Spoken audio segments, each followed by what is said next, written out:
So the multiple select questions, if you get it perfect, then it grades it fine. If you don't get it perfect, which is usually the majority of the cases, I go through and grade it by hand and grade to varying kind of extents. So if 3 things were correct, if you got 2 of them, I gave you half credit, kind of a deal. If there were 2 correct and you marked 1, I gave you half credit. Okay, if you marked 1 correct and then one of the wrong ones correct, well, now I'm not giving you points. Okay.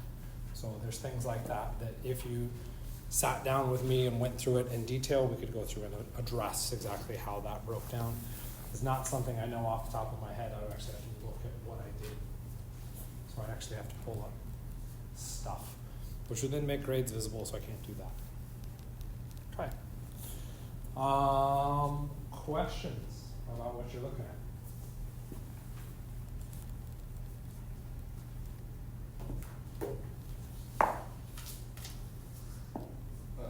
Last semester, did you curve the first test too, or?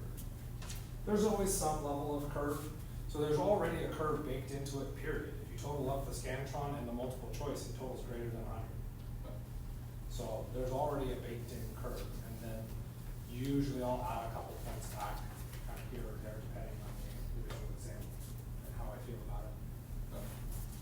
And Canvas is the percentage without like higher than what it's supposed to be. So it's not a percentage, it's points. I mean like our grade percentage overall. So what Canvas spits out, and this is something that I can't pull up easily because it attaches names to it. Canvas spits out a percentage. Canvas is worse than a broken clock. A broken clock is right twice a day. Canvas is right once a semester. Okay? We might say twice a semester. The very beginning of the semester when nothing has been put in, and the very end. Those are the only times that Canvas is actually accurate. Every other time, who knows? And even then, at the end of the semester, because of our resurrection final, it's not accurate then either. Okay?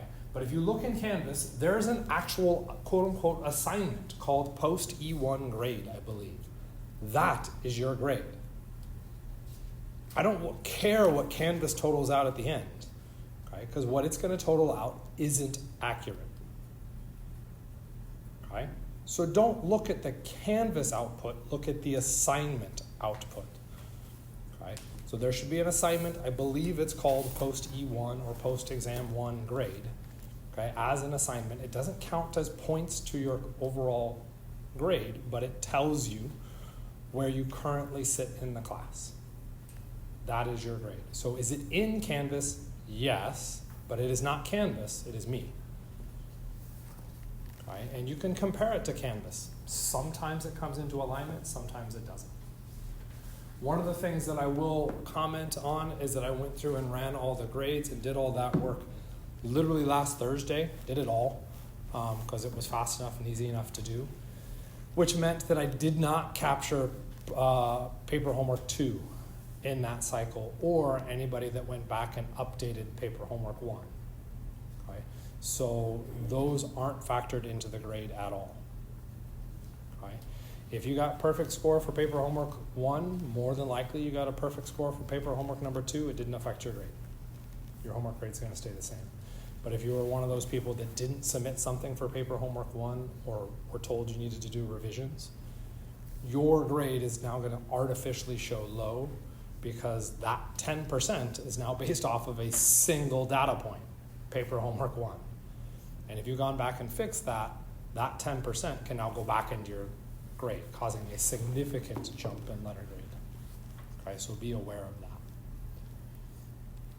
This is why it pays to be on top of having assignments in on time, because you'll get a more accurate representation of where your letter grade is. Kind of make sense? Okay.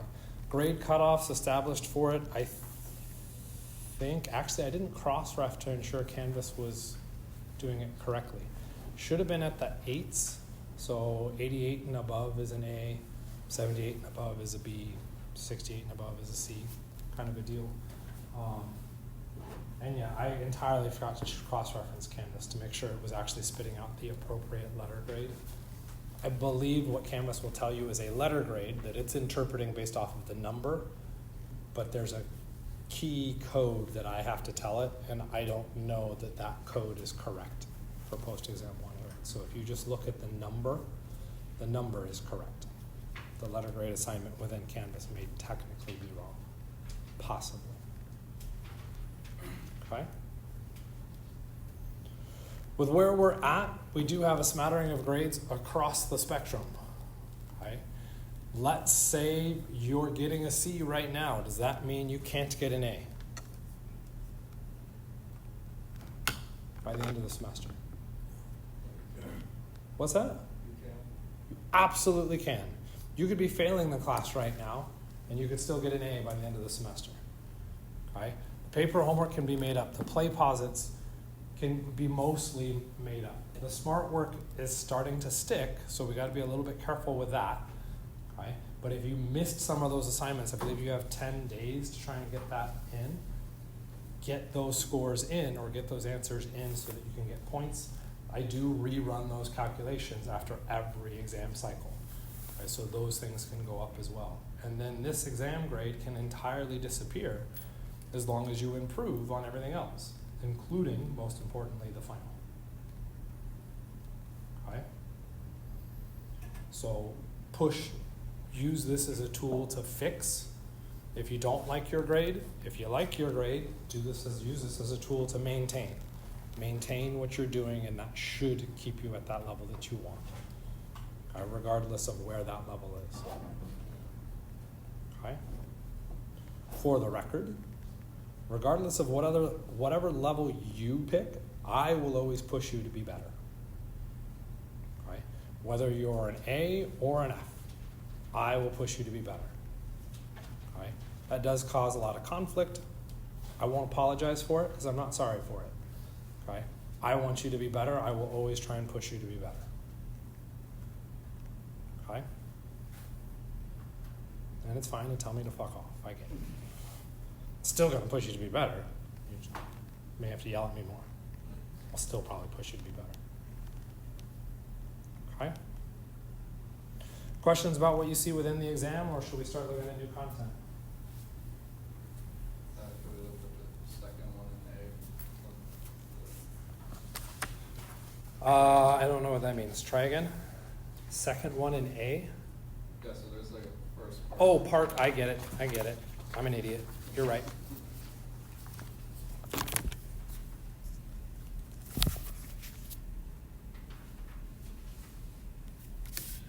I think I just had to see the question.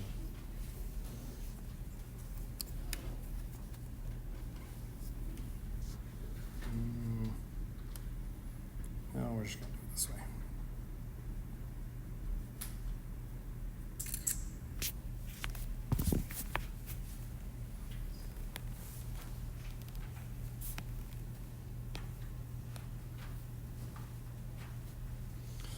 So identify the strongest Bronsted-Lowry acid. Okay, there was an opportunity to get partial credit, okay, which is a good idea. You should take advantage of it. Generally speaking, when I'm saying there's an opportunity for partial credit, it's because that work is something that you need to know to actually answer the question. So if you can identify that first, that could help you frame the rest of the question. Okay? Because it's a critical first step along the way.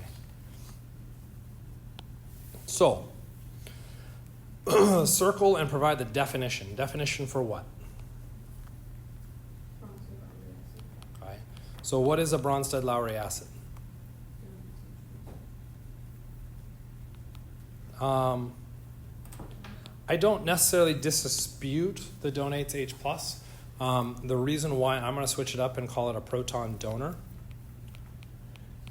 is for consistency. Every time I talk about Bronsted-Lowry acids, proton donors, to maintain that consistency, to hopefully help it stick behind that process. Okay? And if you don't like proton, I do acknowledge that you can absolutely call this an H+ donor as a better system. Okay? So now you know what you're looking for. So now you could go back and look at these two and try and evaluate based off of this proton donating ability. We're looking for an H+. Okay? So let's pick either one of those molecules. We have lots of hydrogens. We arguably have 3 different hydrogens there. How do we decide which of those 3 hydrogens is the most acidic? We're looking for most? Strongest, yeah.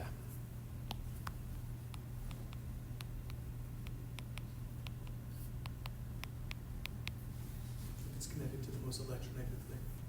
Okay. So in that thought process, we've got more electronegative. Okay. More electronegative. Okay. So what we're looking at is the atom that holds that H+. So if we're thinking about our proton donor system, we're looking at atom, just call it X, connected to that H. And if atom X is more electronegative, what does that do to the electrons?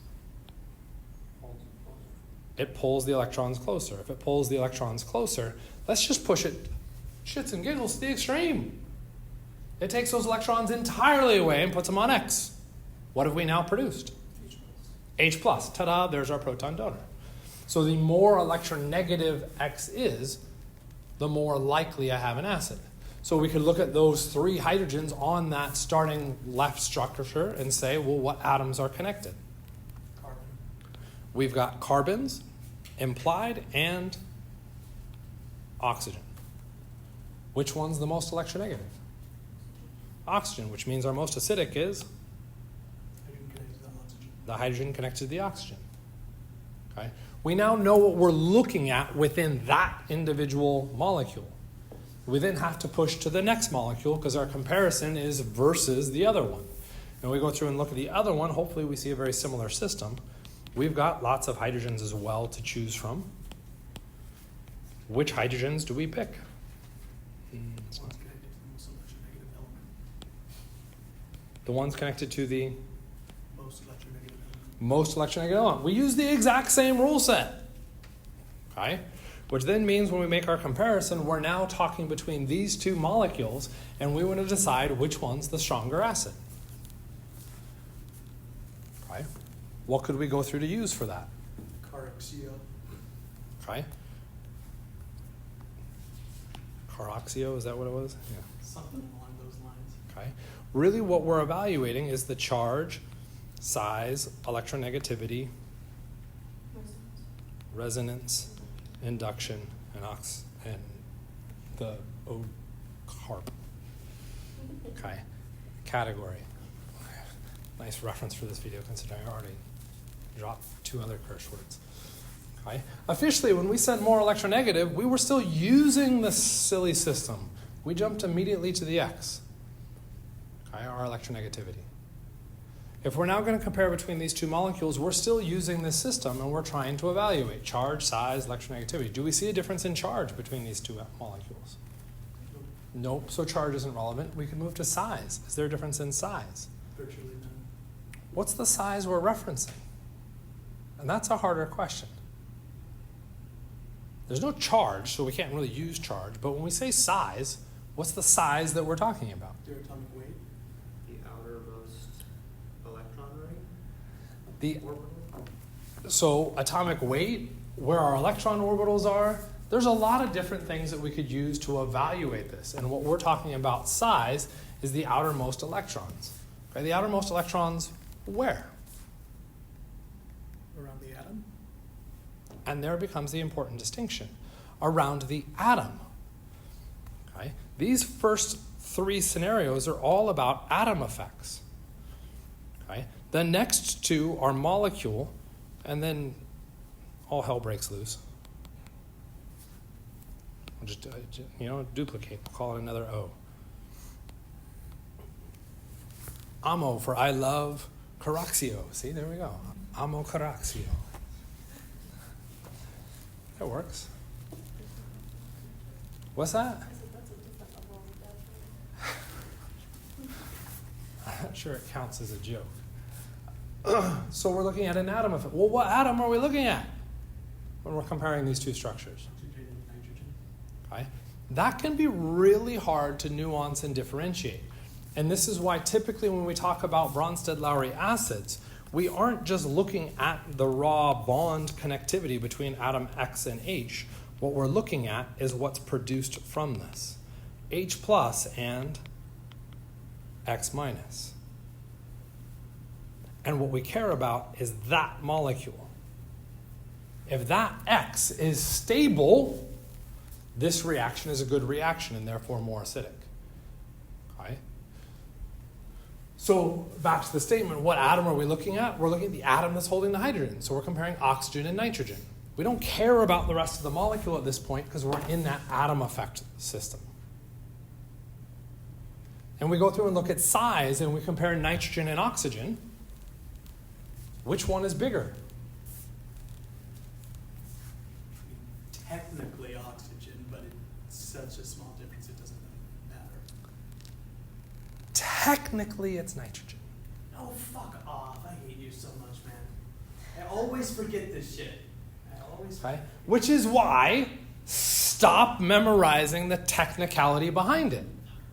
What's the reality across the row? It's the same. There is no difference. Okay? It's a negligible difference to the overall chemistry. Since they're in the same row, size is irrelevant. Just like charge was irrelevant, they had the same charge. That's when we can move to electronegativity. And we can now have a conversation about electronegativity. There are two spins that we can do to this, so two valid explanations for tackling this. Okay? At least one person went through and looked at the atom XH bond and said, well, if atom X is more electronegative, it's taking more electrons away from the hydrogen, that produces the H+. So more electronegative means more acidic. Is that a wrong explanation? No. No, that was 100% perfectly fine. Okay? The issue that I have with that is you're talking about electrons in this bond, and if we look at the overall structure, there's bonds everywhere. Why are you particularly talking about that one bond? Why are you particularly talking about those one electrons? Okay? It becomes a harder focal point for lots of people. Not everybody, but for lots of people. So the spin instead would be to go through what does it mean if it acted as an acid? It would donate the H+, and I'd have X-. So we would now look at the conjugate base. So the conjugate base for this first one would be O-, and the conjugate base for the second one would be N-. Which one of those is more stable according to electronegativity? Oxygen. Oxygen. Since it's more electronegative, it's going to hold those electrons better than the nitrogen. And if it holds the electrons better, that reaction is more likely to occur. Which means the oxygen one was the stronger acid. Did we come to the exact same conclusion? Yeah, that's the beauty of it. That's the point. Okay? So you can use both of those methodologies to distinguish these kind of definitions. But that's what you're trying to process through and think about. Why do I not like looking at the bond one? Not only is that harder for people to see, what happens when you start to move to the molecule? You have to look at everything. You have to look at everything. So you're looking how electrons move through the molecule. And if you're only focused on that bond, it's hard to see resonance. Okay? Which then means what do you have to do? You have to change your methodology from looking at the bond to then looking at the conjugate base. So you are choosing two pathways to answer one topic of a question as opposed to one pathway. Does that make sense? They both get there, but one gets there consistently always. The other case, you have to decide which way to take. Okay? That decision is a split-second differential that could mean more time in a question. Does that make sense?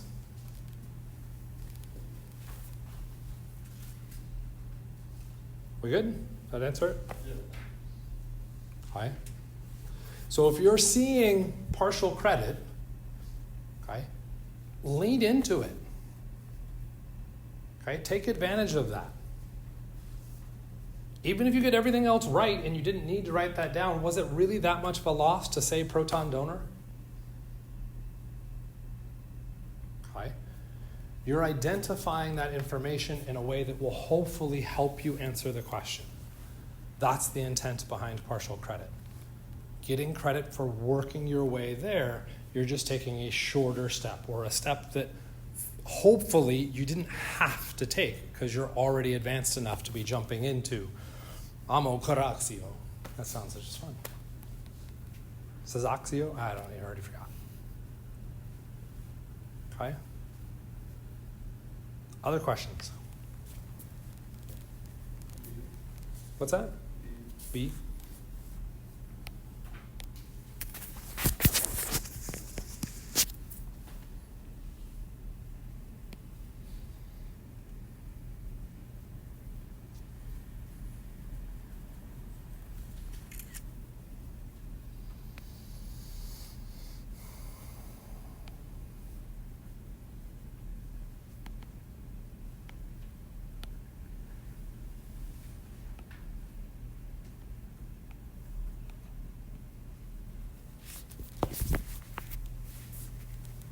Okay.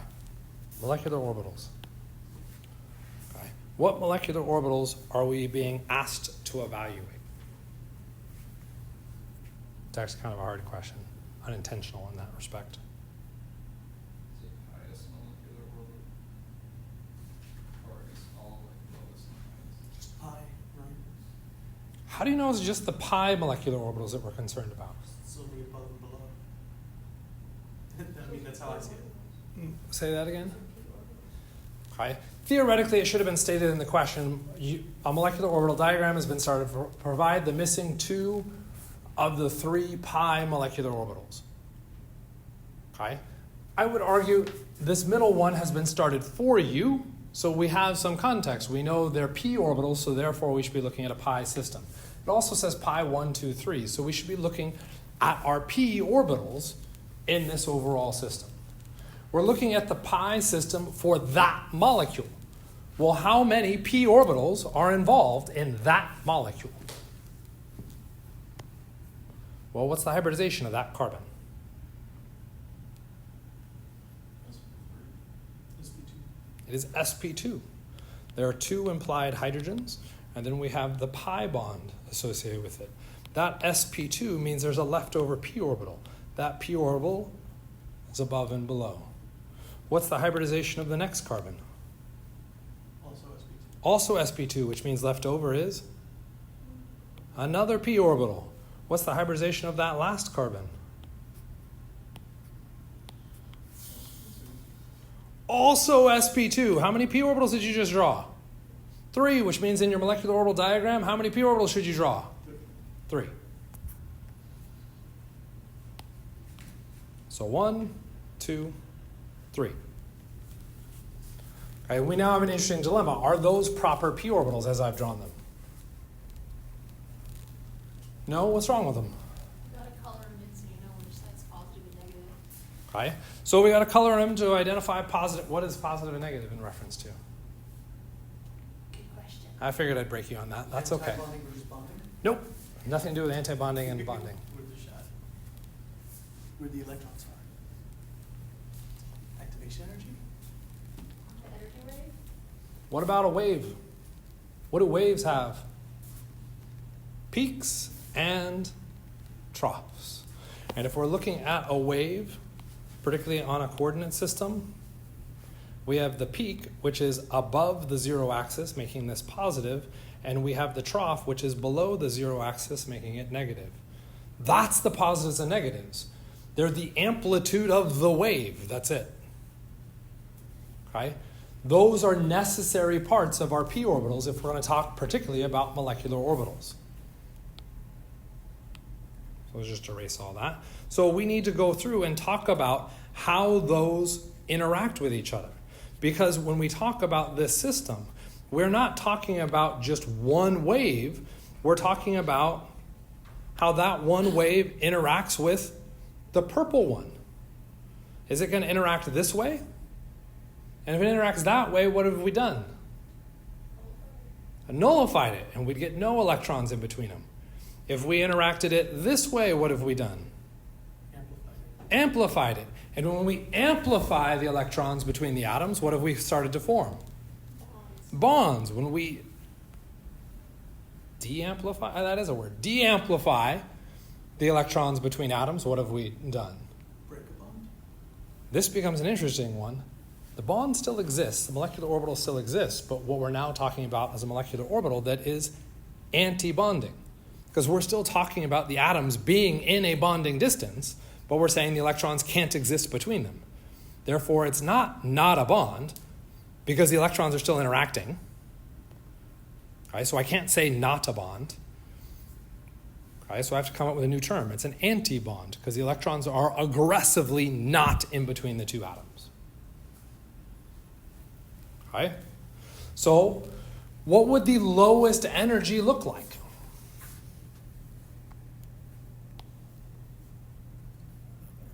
It's all shaded on one side. All shaded on one side, so that the electrons can do what? They can jump from one orbital to the next, because they're all in the same phase. That would be a low energy state. Okay? What would be the highest energy state? Why alternating? Never gets that chance. Then none of them are in. Your electrons can never jump across because you're looking at the positive interacting with the negative. And when the positive interacts with the negative, we nullify the ability for the electrons to jump. Okay. This one becomes weird, the middle one. Do you need to worry about it? Yeah. You have to identify if it's homo or lumo. Okay. So let's address homo and lumo. Do we need to identify homo and lumo yet? What does homo mean? Highest molecular. No, it is not highest molecular orbital because it's HOMO, and you just said HMO, which is smooth. Highest occupied. Occupied by what? Molecular orbital. Molecular orbital is the orbital. What is it occupied by? Electrons. Have we drawn any electrons? No. So should I worry about HOMO and LUMO? No, because I don't have electrons. Until I have electrons, I can't answer the question about occupied and unoccupied. Do I need to worry about what's going on in this middle picture? Does that change my bottom answer or my top answer? No. What did everybody do? Worry about the middle. They worried about the middle one. What is going on with that middle one? Don't worry about it. Okay? That's looking at a chemical reaction and looking at, wow, there's an elephant connected to that atom. How is that going to... I don't care. That's not where the chemistry is. Focus on where the chemistry is. The rest of it is extraneous information. Is this important to the overall picture of molecular orbitals? Yes. Is it relevant for you to answer the question? The questions we've asked so far complete the molecular orbital diagram. No, because it's already there. It's already provided. Don't change it. It's already there. Fill in the things that are boxes, the empties. What's the next thing that it says to do? With an antibonding and bonding. Bonding and anti-bonding orbitals. How do we figure that out?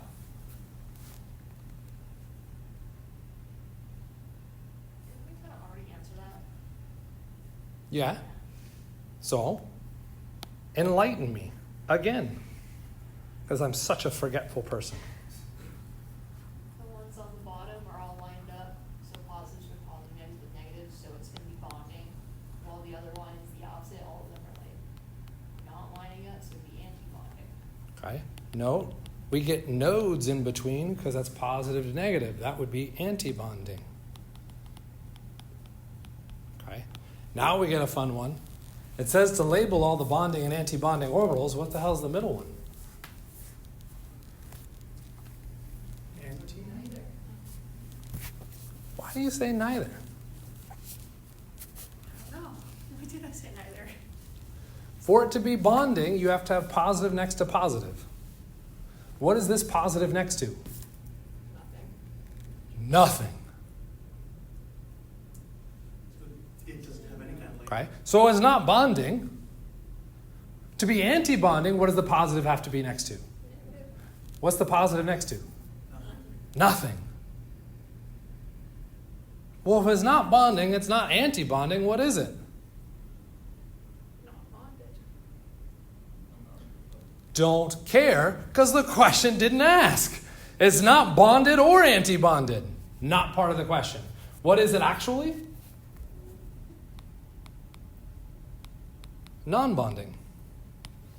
It's not contributing to the bonding system or the anti-bonding system. It is the energy of the atomic orbitals as they came in. So it's a non-bonding system. Right? C. Right? And officially, we should kind of put a line through that because you weren't asked to do that. I just said label bonding and anti-bonding. And the other one is just, what the hell is that? Okay, what the hell? Fine. I don't know what it is. Okay, move on. Place the appropriate amount of electrons into their ground state molecular orbitals. Ooh, now we're talking about electrons. What we've identified for this compound is all the possible pi molecular orbitals that we could have. Okay. Now we need to know how many electrons belong in this system. How do we figure that out? Look at the molecule. Go back to the molecule. And we look at that molecule, what do we see? Pi bonds. We have a pi bond. How many electrons are in a pi bond? 2. So I have 2 electrons. What's out here? Positive charge. How many electrons are in the positive charge p orbital? -1. Is it plus one? The charge is a +1. How many electrons are in the positive charge? None. 0. That's why it's a positive charge. It's missing an electron. There's no electrons to add. So for this particular molecule, we only have 2 electrons that we can put into our diagram. Where should we put those 2 electrons? In between. In between what? So if I put hydrogen's, let's do helium because it's got 2 electrons, and I put helium's 2 electrons into its atomic orbital system, I put it in between. What do you mean in between? In between what? And even then, can you put electrons in between? What do you think the what is probably going to be at the end of that?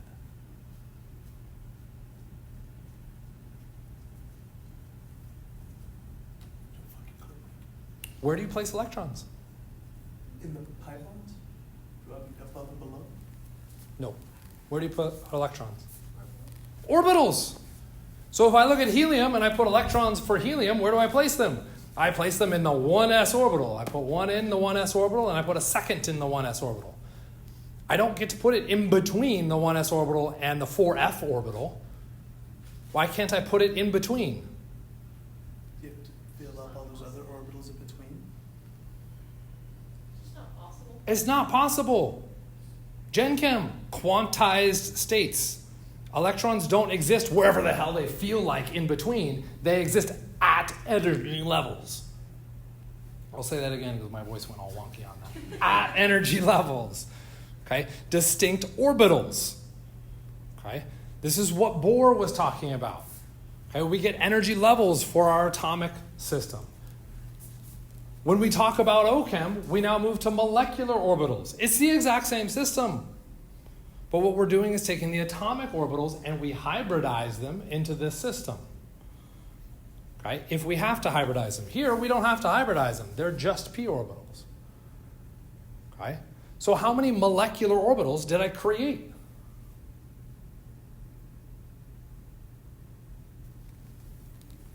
Molecular orbitals? Yeah.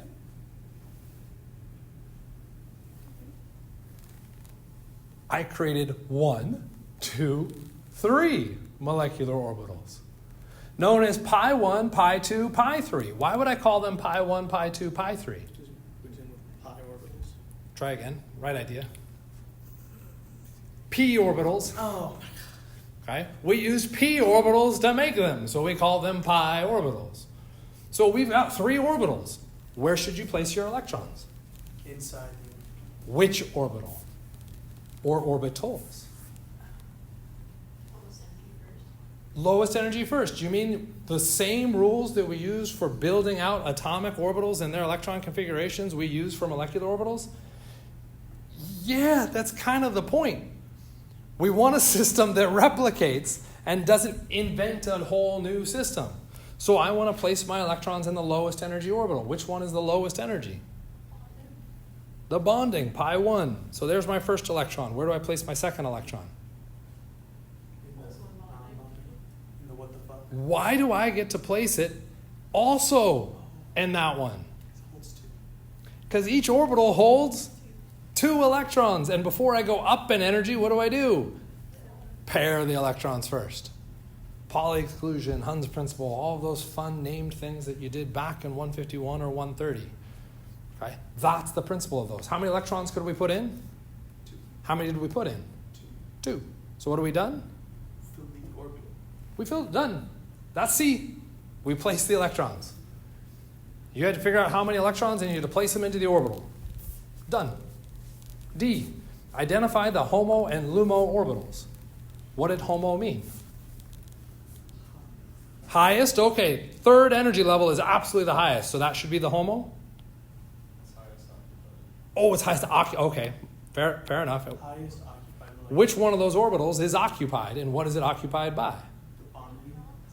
Electrons are what's occupying it, and which one? The only one with electrons in it. There's our HOMO. And the LUMO will then be The other 2. The lowest. the other 2. What does L stand for? Lowest. Lowest, which means a singular orbital we are referring to, because it is the one that is the lowest. Unoccupied molecular orbital. And now U for unoccupied. Which of my orbitals is unoccupied? 2 and 3. Which one is the lowest energy? The what the fuck one. Ta-da! Have we answered all the questions? Yeah, there it is. Okay. Universally, I think this thing in the middle throws everybody for a loop and they're like, I don't know what to do. Stop looking at nonsense and focus on the sense. If you know this is p orbitals, great. Show me p orbitals. Focus on that. Don't worry about those other pieces. Okay? If instead you're like, it wasn't that confused me, I was just like, I don't know anything about molecular orbitals, then good, you probably got it wrong. That's exactly what's supposed to happen. That's okay. That's perfectly acceptable. Don't freak out. You just didn't know it, so you need to practice a little bit to potentially learn more. How many questions did you see that were talking about homos and lumos and all that? 1, but it was worth like 8 points. 1, worth 8 points. Okay. Total exam was worth how much? More than that. So could you have entirely missed this question, spent 0 time on it, and gotten a perfect score? Yes. You all tried it, which means to me that you had lots of time because you went through and did everything else. Go ahead. Next question.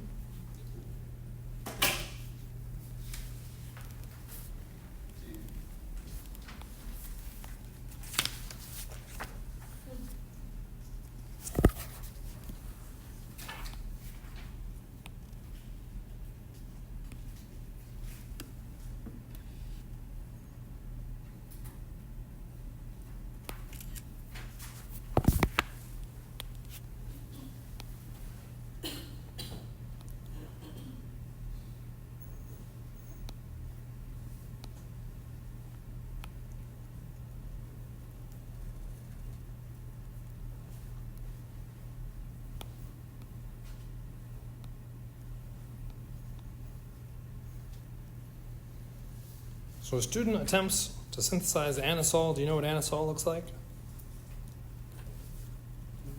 Nope. Does it matter?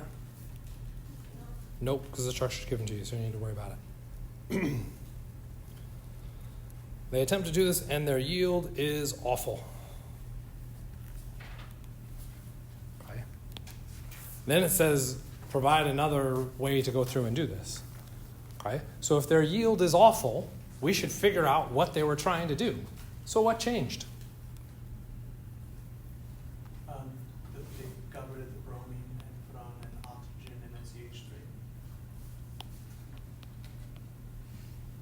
What reaction loses one atom and gains another? Substitution. How do substitution reactions work? Subtle hints here.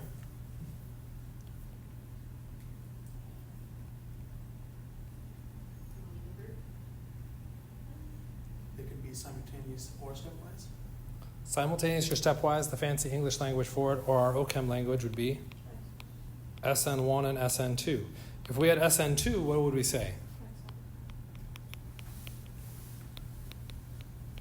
If we said SN1, we'd say,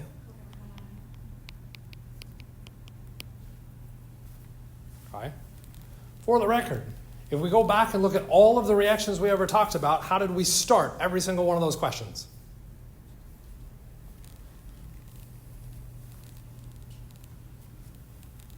If you're curious and you're watching the video, you can rewind back probably about 10 seconds and figure it out. Because we started this question the exact same way. We are modeling in class exactly how you need to solve a question. Did anybody write this information down? Okay, that's fine. You don't have to listen to me. You really don't. But then you either need to get it right or you fail. Like, those are your choices. Okay? There's a reason I model it, and it's not because I like talking about that particular modeling way. It helps us to establish patterns that we can work through. Okay? So cool. Backside attack. Backside attack of what? Of the carbon that the oxygen is attached to? I mean, that the bromine is attached to? The bromine is attached to. Because the bromine is acting as, now Abby, the leaving group, because it needs to leave the structure. No pressure. I'm so sorry. Don't worry. I zone out too. That's why there's weird silences in the videos. Okay? Backside attack. What's on the backside of that carbon-bromine bond? Electrons? Electrons. And we're talking about oxygen coming in and attacking. What is the oxygen supply? Electrons. What happens when the electrons get near electrons? They back off. They back off, which means That's unlikely to happen. that doesn't happen. Backside attack fails, which means Carbocation. can't do SN2. Why was their yield low? Backside attack doesn't fly. So we could shift and say, oh, that must mean carbocation. Okay. Is a benzene carbocation a stable structure? No. Where did we learn that? OChem 1. Doesn't matter where you took OChem 1 or where you took OChem 1 lab. Guess what? OChem 1 lab literally does this. Looks at the bromobenzene structure and says, does it react? And universally, nothing. Because the benzene carbocation is not a stable structure.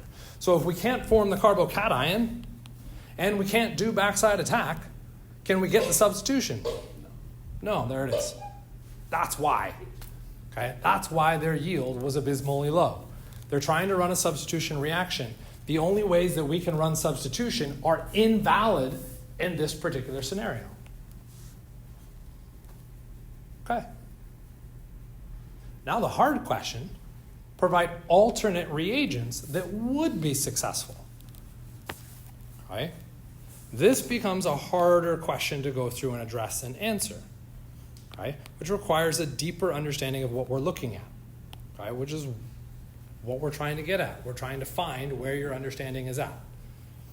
Okay? When they went through to synthesize anisole, what bond were they trying to make?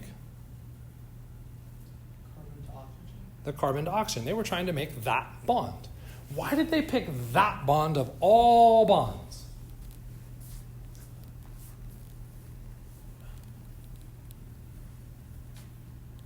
Because oxygen is relatively negative. Mostly right. Oxygen is mostly electronegative, so that bond is polar. Since it is polar, that is probably an easier bond to break and or make. So if we reverse it backwards, what we're saying is the oxygen would likely carry a negative, that carbon would carry a positive. How do I get reagents that do that? Well, I make the oxygen negative, ta-da! And then I make the carbon positive. That's missing an octet, I can't do that, so I attach a leaving group to it. There's my carbon as positive. Yay, it works! Except all of the substitution mechanism stuff says it doesn't. Okay? So the underlying opinion or basis was great. Are there other polar bonds? Yeah. Yeah? Where? Wait, in what context do you mean? Do you mean just In this context. No, I thought you meant in general. Like No, in this context, is there another polar bond that we could be looking at? bromine to carbon.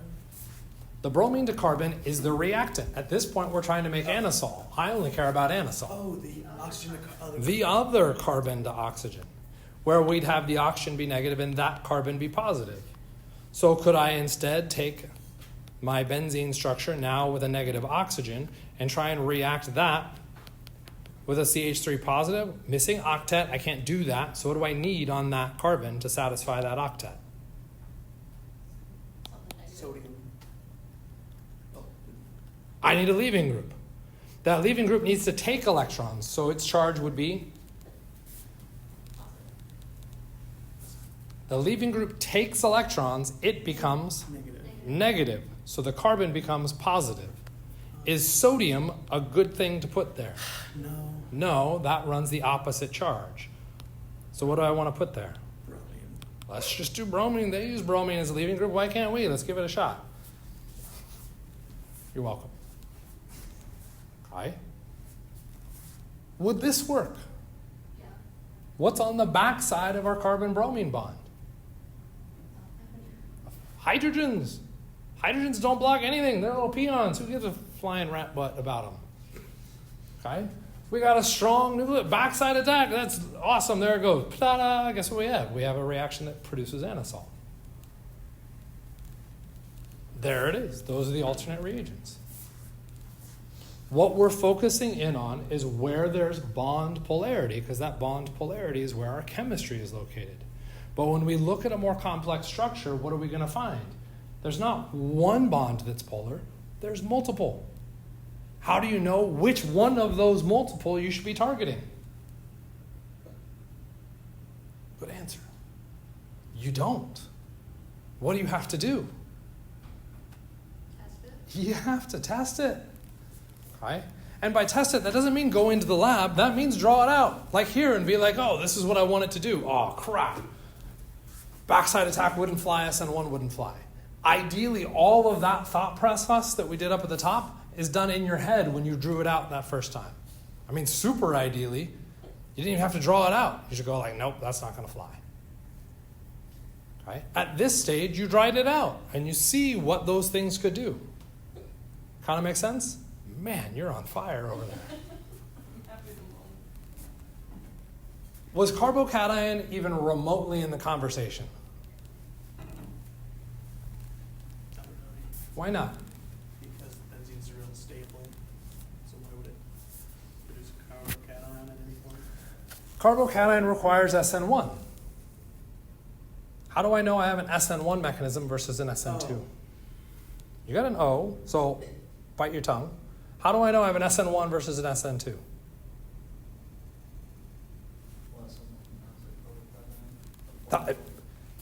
Carbocation means SN1, so you're telling me that I have SN1 because I have carbocation. Your circular logic doesn't flow. How do I know I have an SN1 reaction?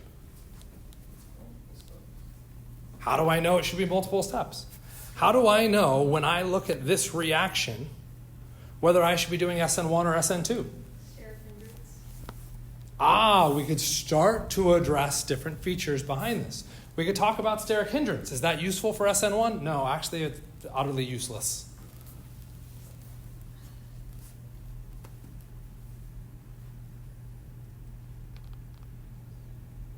When I look at those reagents, or for that matter, these reagents, How do I know what mechanism I should be doing?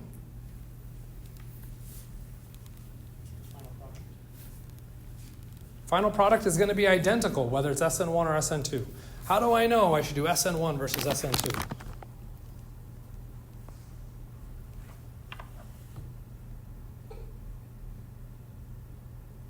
You're right. The solvent has a play. A polar protic solvent would suggest SN1, and a polar aprotic solvent would suggest SN2. We didn't specify any solvent, so that's not useful. So try again.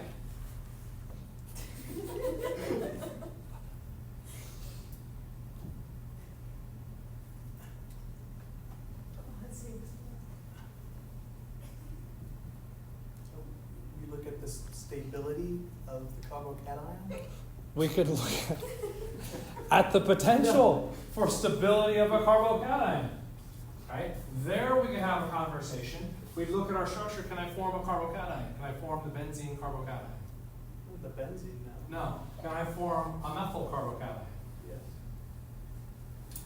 Why no? It's really unstable. Why is it unstable?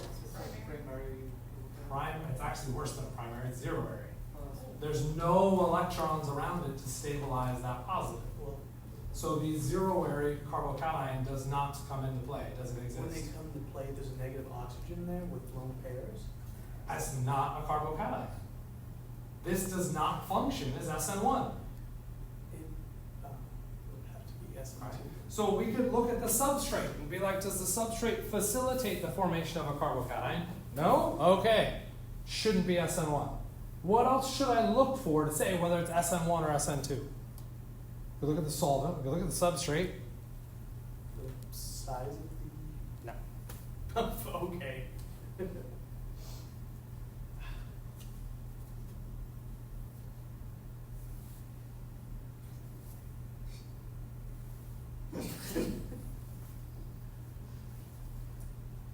Are we supposed to know what the fuck that means? What does it look like I'm doing? I'm talking about strength. Okay, what things would we care about strength for? Bonds? The nucleophile. Ah. What kind of nucleophile are we using? It's bigger down here.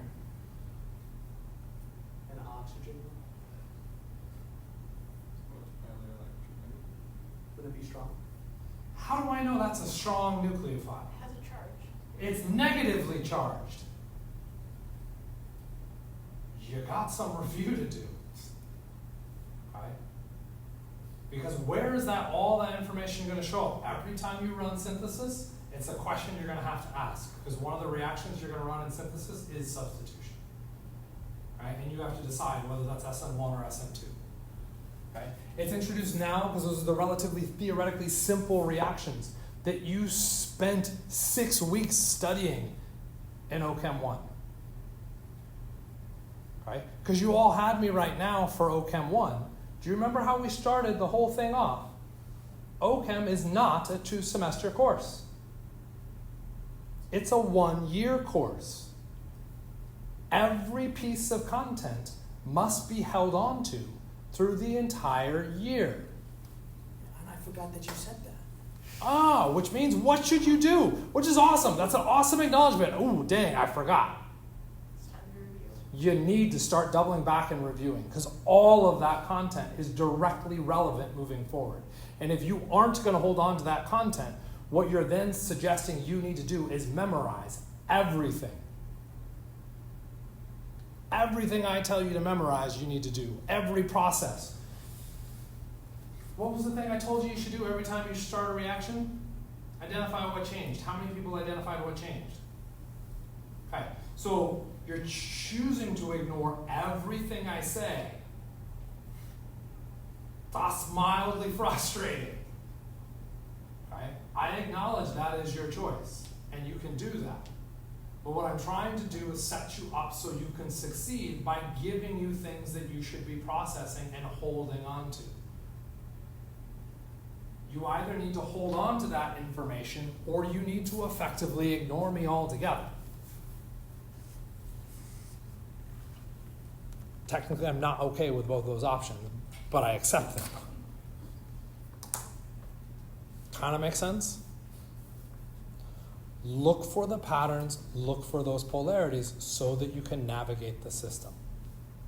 That's why we process it the way we do, so that we don't have to memorize as much. Because what we're doing is building on the same content, the same language every single time. Kind of, sorta? Next question. Just to confirm, so it would be SN2? Yes, this one would be an SN2 reaction. Okay, I just confirmed. With that strong nucleophile, that's only going to push SN2. Okay, gotcha. The way the reaction was initially set up was SN2 dynamics with a reagent that wouldn't run SN2 chemistry. So you could say, well, let's change it to SN1 chemistry. It still doesn't run because you can't do a carbocation. The switch that we made it to was SN2 because we used a strong nucleophile. Could we have switched it to SN1? Still probably not because we can't form the zero-area carbocation. We'd still push SN2. Did we need to specify all of that knowledge to answer that question? Not necessarily. No, not at all, actually. Okay, all of that was underlying information that helped guide you to a statement that you should be making as an answer, but you didn't have to provide any explanation for those. Next. Are we able to go over a question on the anion and phenol polymer? Sure. So the last one, the fourth one. I haven't even looked at this shit yet. Are you happy with your grade on the exam? No. All I'm trying to do is point out where you can make changes. I think I know what this question is without it loading, because it looks like it's not loading nicely. Also wrote it down. That might actually be better.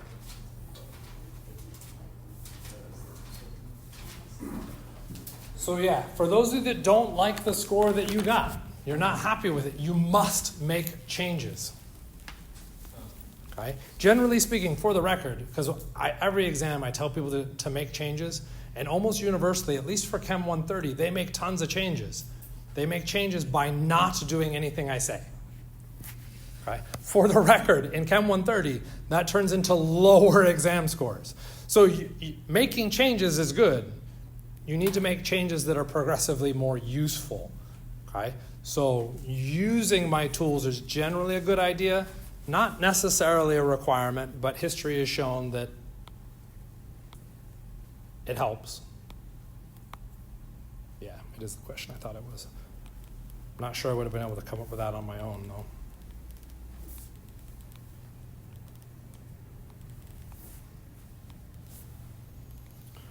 CH3BR, they say excess? Do they say excess? Yeah, excess. And 1, 2, and AOH. But A little bit of heat. They don't have that one. Say that again? They don't have that as like step one. What does then mean? Oh. So it's a bit obnoxious. They aren't saying step 1 and step 2, but yeah, they're using the English language to try and. They're going to be a lone pair on the nitrogen. Okay? So this is how it's drawn. So this is an important statement. It'd be like, well, shouldn't we have lone pairs? Okay? Yes, there should be lone pairs. Do we need to be explicit in showing lone pairs in OCHEM? Depends. We don't have to show lone pairs at all. Like, we really don't. Okay? Why should we?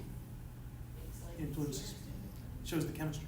It shows the chemistry. It allows us to see the potential reactivity that we wouldn't see otherwise. Okay? So you should be showing it because it is helpful to go through and see what's going on within it. Okay? So, what do you see for chemistry? Really only that lone pair. Okay? This is an interesting problem that you should work on. Okay? Because consistently when I ask this, you focus. It's great. I love the focus, but you focus in only one spot.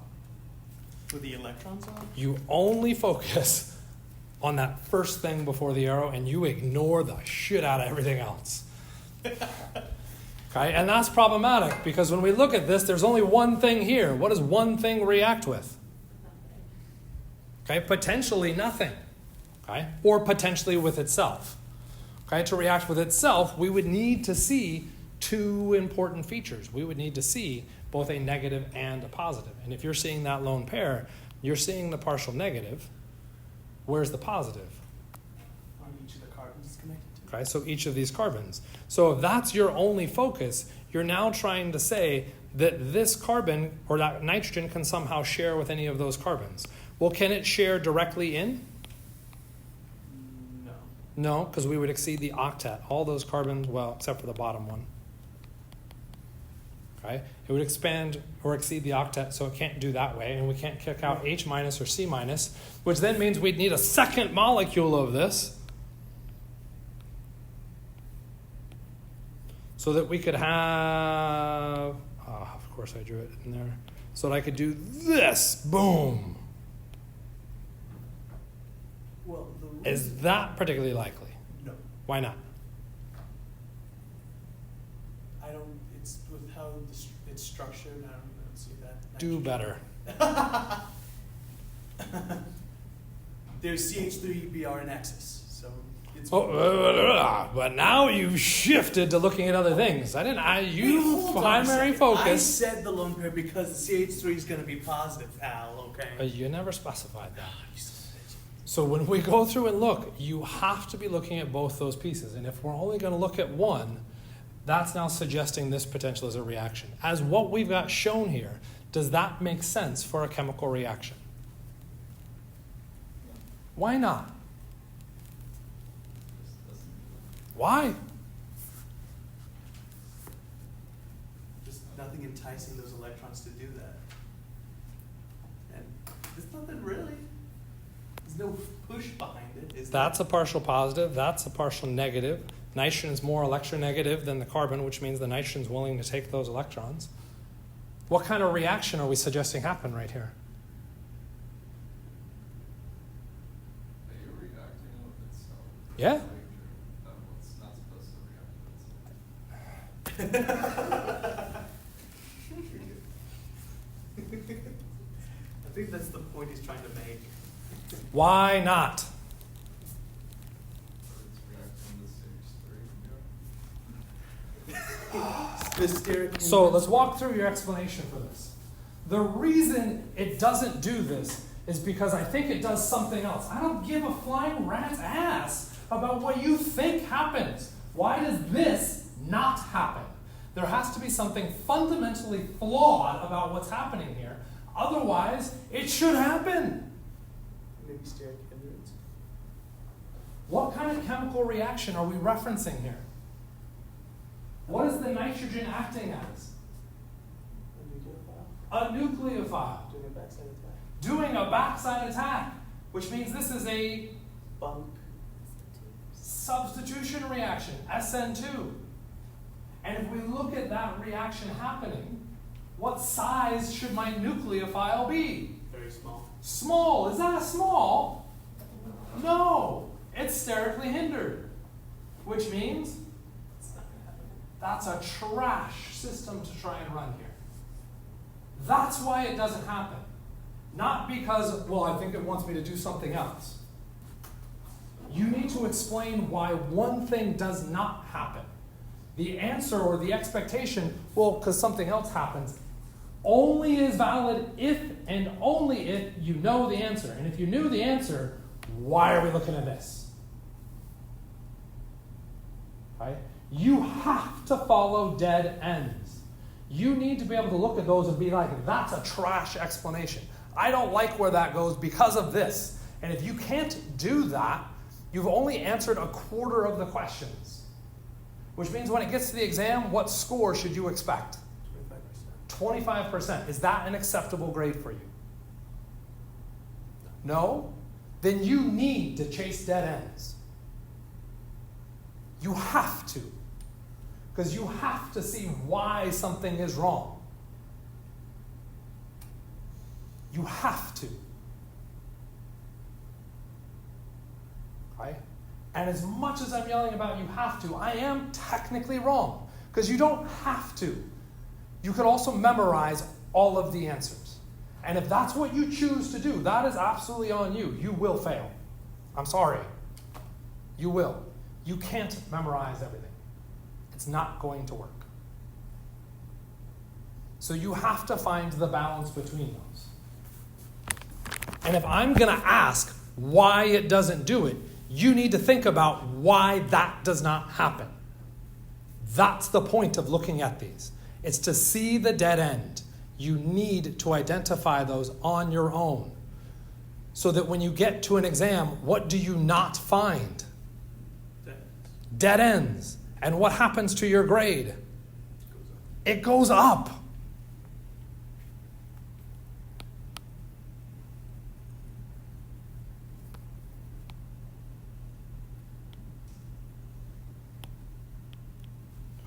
So if we double back, we see that partial negative on that nitrogen. Right? That partial negative means we need to find a positive. We could find a positive within the structure. We tested all of those potential reactions and they were dead ends. They didn't go anywhere useful for us. We couldn't predict anything that would make sense at the end. It would result in structures way higher.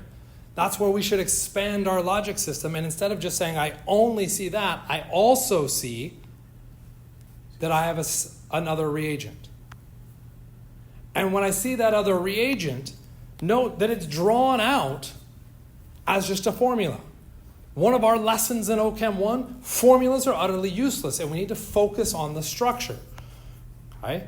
When we focus on the structure, how much of that should I draw out to get the structure? The carbon to bromine. Why only the carbon to bromine? Because that is a fantastic answer. I completely agree with you. Because that's the only thing that'll change. Why is that the only thing that'll change? Because the hydrogen-carbon bonds have no pole, they're not polar. There it is. So when you look at the structure, you can ignore bits and pieces because those are non-polar covalent bonds. Those don't make sense to react. The one that's relevant is that polar covalent bond because bromine is more electronegative. Since that bromine is more electronegative, what is it going to do to the electrons in that bond? It's going to start to take them. That's going to generate a partial negative and a partial positive on our carbon. This should set up a dilemma. I have one positive and two negatives. What should I do? Theoretically, I also have a positive here on our carbons. Well, should I have the bromine negative do anything? no, Why not? because it's just going to leak again. No. No. You can't exceed the octet of the carbons. Don't say, she's wrong. No. Octet's not a problem. Then why wouldn't it act as a leading group? I don't understand. Address this issue. Why is that bad? What's the result? Well, nitrogen becomes positive. It becomes Nitrogen started neutral, and we have an arrow pointing to it. What does the arrow show the motion of? electrons. So Electrons, which means it gained electrons, it therefore becomes negative. Is nitrogen a great leaving group? No. Forming that negative charge similar to oxygen is not a good call. Okay, so you could say that's a reason for it. What's another reason for it? If we drew the product of this, how many bonds would we have to the bromine? Wouldn't it- Cool, draw it. This means whatever writing implement you've got, you need to draw the product of this arrow motion. If you don't have a writing implement, that's okay. We got whiteboards and pens. You're welcome. Yeah.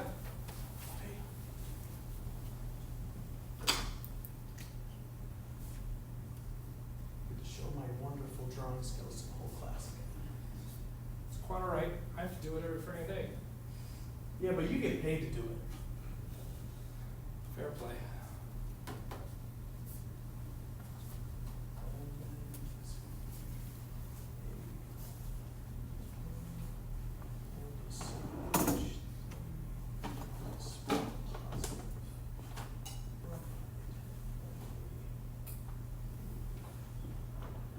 Anybody carry any change? Oh, never mind.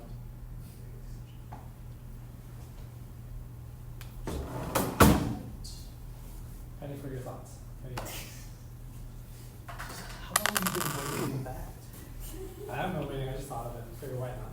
We got an opportunity. What happened to the bond between the carbon and the nitrogen? Thank you for drawing it on the board. Absolutely, I really like this. What happened to it? Oh, it'd be gone. It's gone. Okay, Whoops. that's fine. Why do we not like this structure? It's Very more charged. unstable than the original. We got lots of charge. Okay. Why else? How many bonds should bromine have? 1. How many bonds do we have it drawn as? 2. Is that a good thing to do? No, that's because our bromine does not act as a nucleophile until after it has left a structure. Bromide on its own can act as a nucleophile. That's it. This is not bromide on its own. That negative is effectively useless. Which means if we now go through and look at our differential, the only thing we have as an option is to have this nitrogen attack up there and cause that bond to break.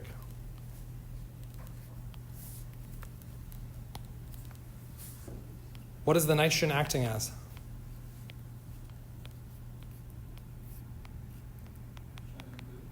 A nucleophile. What did we say earlier about its nucleophilic characteristics? It's similar to oxygen's.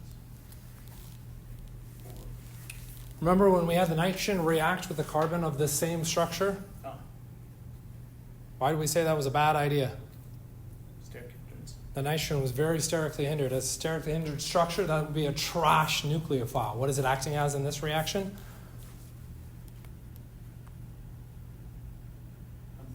A nucleophile. Didn't we just say this was a bad idea? We shouldn't do this? Yeah. And yet here we are doing it. Why can we do it now? This is really small. Okay. We can also look at the substrate in this case. The substrate in this version of the reaction has a small substrate. Okay, that reduces most of that steric hindrance. Why else can we pull this off? That's the biggest component to it. Well, it's in excess. There's the next one. Okay, we add so much of that electrophilic carbon in there that we effectively force this reaction to happen. Okay, that's why it's in excess. That nitrogen does not want to act as a particularly good nucleophile, but if you put a whole enough of stuff around it, okay, it's going to force it to happen. Okay, let's go graphic. Why not? Because I've already jumped over the ledge today. What's one more step? Right? Think about all the people you would never want to interact with, never want to talk about, right? Or with or interact with at all. Okay? But if you're put in a room with one of them, what happens? Avoid them? You avoid them. But now you're in that room with 50,000 of them. Can you avoid them anymore? No, you're going to have to interact. Ta-da! What happened to our nitrogen? It became positive. It became positively charged. Does nitrogen want to be positive? No. No. So right now it is pulling aggressively on all of those bonds around it, trying to get electrons from one of them. Okay? Even if it attempted to pull from one of them, we've got a CH3 bromine excess floating in here, forcing that saturation on there. So then we follow this up with the next step. We throw sodium hydroxide and heat at this. What is sodium hydroxide? Strong base. Ooh, it's a strong base. It's also a Big nucleophile. So we have the potential. How do we know whether it should act as a nucleophile or a base? We run both of them and compare them. One option, we run both and hope for the best. Okay? Then one of them looks at the end and we're like, yeah, I think I like this better. What's the other tip off? There's heat. And we see heat. Heat's a red flag for eliminations. And eliminations typically require Bases. bases. Sodium hydroxide is more than likely going to act as a base here, which means we need to find an acidic hydrogen. When we talk about elimination reactions, we're talking about removing that acidic hydrogen with our leaving group going to be the nitrogen. There was another name associated with this. I know this is fishing because this is hard. Okay? But when we talked about eliminations, there was a name that we could associate with those types of eliminations. We called them a blank eliminations. I know, it was a really hard thing. Let's add a little bit of a caveat. Typically where our leaving group is located, we would name that position alpha. Oh, so beta eliminations. Beta eliminations. Okay, what makes this question challenging is there are 3 alpha positions, which means there are 3 beta positions. 3 beta hydrogens. Do we want to modulate that at all or keep it at 3? Well, technically, wouldn't 2 of them have 2 hydrogens that could come out? So when I said 3 hydrogens, you're now saying that there's even more hydrogens? Yes. Do I want to keep this now at 5 hydrogens, or do I want to call it less than that? Why do you want to call it less than that, Abby? I don't wanna draw all that out. But not good enough. Nope. Pick the most acidic one? Nope.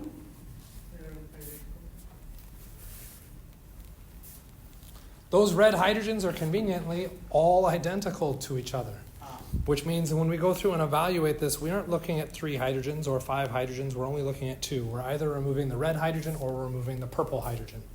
And actually, not the purple hydrogen. Where's the hydrogen we're removing? The hydrogen had to be located where? On the beta position. At the beta position. The beta position would be out here, because that was alpha. Okay. Still just 2 hydrogens. It's just depending on which side of the structure we're looking at. So how do we know which one we should get?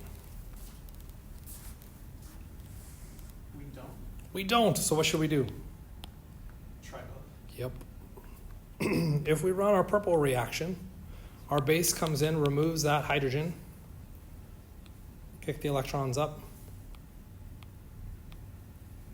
There's that CH3, lone pair, carbon, double bond. There. Everybody see that? If we do the red one, what do we get? That bond is still present. Our base comes in. Nitrogen lone pair, there's our CH3. Everybody see it? What do you think? Wouldn't the, God, this might be a bad thing, but maybe the red one would be more stable? What's the most reactive thing that you're between red and purple? That you're saying red is more stable? I'm just purely basing it off the amount of the things on each end of the pi bond. How many things are on the red pi bond?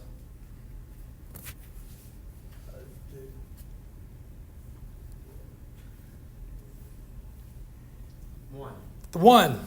How many things are on the purple pi bond? 2. Okay. Which is more stable? Purple. So if you're going to run that argument, what you're saying is we should form the most stable double bond.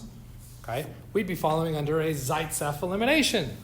Zaitsevs. There's good old Zaitsevs. So we should say we should get the purple product. I don't know how to spell his name. That's one of them, I think. What would we be getting if we did the red one? The anti-Zaitsev? I'll accept that.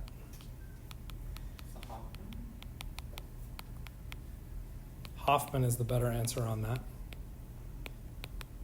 Okay, those are names. So I don't care that much, but if you've got them, great.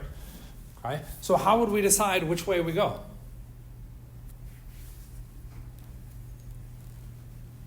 Stability.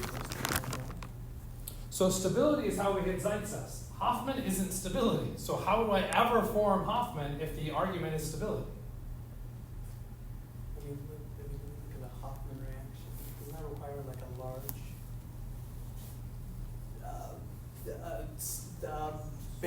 base? Typically when we get the least substituted pi bond, we're running Hoffman, and that's a large, bulky base. Okay? That's what we've looked at, and that classically pushes that kind of direction. Right? It's not. Is this a large, bulky base? Not the slightest. Not in the slightest. We go, oh, it's not Hoffman. Take a look at our substrate, though. That's really big. That substrate is wickedly bulky. Does it matter? Yeah. Yeah. This gets us the Hoffman product. Okay? how do we know this? Right? So this is now a situation of how do we decide what we should do with this? Because this is a differential between these. And if we think back to how we've talked about these, what I've talked about is what is the underlying chemistry. Let's learn that so that when I run an elimination, I do most stable. I do most stable. And so the vast majority of the time, that's what my focus is. And then the exceptions, I now memorize. What are the exceptions? Hoffman. Guess what this reaction is actually known as?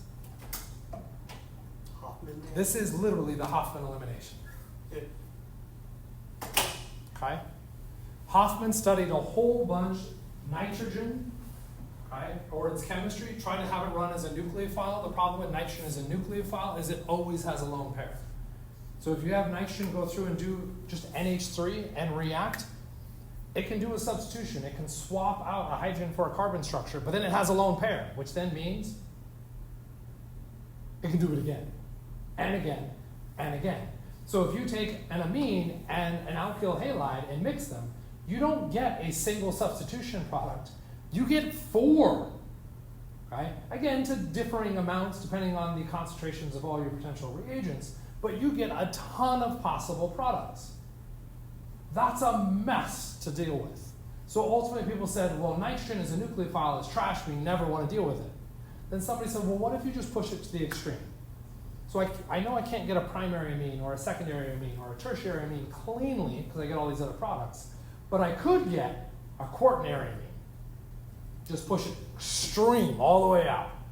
What happens when I push it to that extreme? Well, now I no longer have this nucleophilicity of the nitrogen. Now it's a positive nitrogen that doesn't want to be positive. So that could act as a leaving group.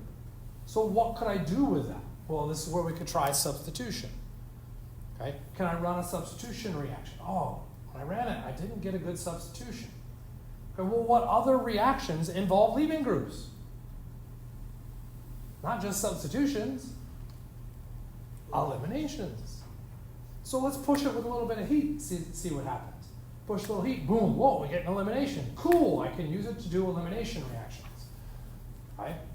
But why do I need this crazy, stupid nitrogen in there to do an elimination reaction when I can do normal elimination straight up without having this goofy nitrogen doing weird nucleophile chemistry?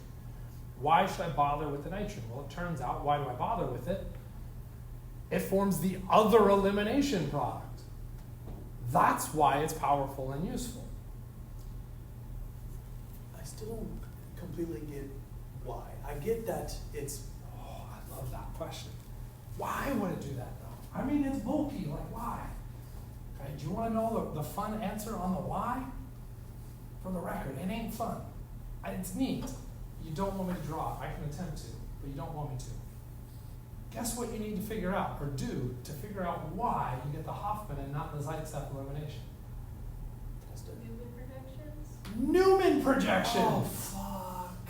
And when you set up the Newman projections down the different bonds to do those individual eliminations, what you find is the only place that you get the anti-periplanar chemistry to allow for the leaving group and the hydrogen to leave on opposite planes is when you're in the Hoffman elimination, or is when you produce a Hoffman elimination. If you try to do the elimination the other direction, the Newman projection literally prevents the hydrogen and the leaving group from ever being on anti-periplanar. And since they're never anti to each other, they can't eliminate. They physically cannot. That's why Hoffman comes out of it. The steric hindrance is so bad that it prevents those other potential configurations. That's wicked. This is why Newman is cool. It has cool applications that come out. Is it worth drawing all those things out? No. Okay, that's your choice, that's fine. I kind of agree with you, I don't like drawing them all out. They're neat. You're like, no way, is it really true? It is true, like you can draw it out. Or you can look at what the book does. The book has it nice too. Right? The slides have it as well. Right? And you could draw that out and you could see like, oh yeah, like there really isn't any way that I can get a Zaitsev product without going through a very high energy intermediate structure. That high energy intermediate gives me a thermodynamic product versus a kinetic product. That's pretty wicked. So it's a thermodynamic versus that. So technically, if we had it high enough, we would get the Zaitsev product? So, yes and no. Okay. Class ended 15 minutes ago. Yeah, I know we're all in lab. That's kind of was the excuse running through the back of my head. But Alex and Elizabeth, who are potentially watching this video, are like, God, when is he going to stop? Never. Okay. When we talk about those reversible reactions, okay, what we're kind of thinking about is things like this. See if I can pull this off, do this right. Oh, God, that's ugly. Okay. But at least get the right idea, kinetic and then thermodynamic. Okay? And we talk about, well, if we add enough heat, we can reverse it. Or we can get the thermodynamic. What's that heat that we're adding? What is it doing? It's fueling the elimination reaction. Both of these are elimination. Oh. If you're saying I add more heat so I can get the thermodynamic, what is that adding more heat doing in the chemical reaction? It meets the activation energy. Which activation energy? Originally the kinetic, but I guess if you add enough, you can meet the thermic to go. Okay, so this is fun. We'll talk through it. So if we talk in chemical reaction, we got the activation barrier for our kinetic. So there's our activation barrier. Okay, and we say we're adding enough heat. Most people will go through and say, well, now we've added enough heat to clear that activation barrier, and that's why we get the thermodynamic. That's wrong. That's actually not why. What is the heat doing that we've added? The heat is talking about the reverse of the kinetic. It's the activation energy for the reverse reaction. That's what drives me to the kinetic. Because the thermodynamic. I will always get the kinetic product faster. But if I add enough heat, I can reverse that some small percentage makes it to the thermodynamic. Okay? So if I add enough heat, I can overcome that activation barrier. Yeah, that makes perfect sense.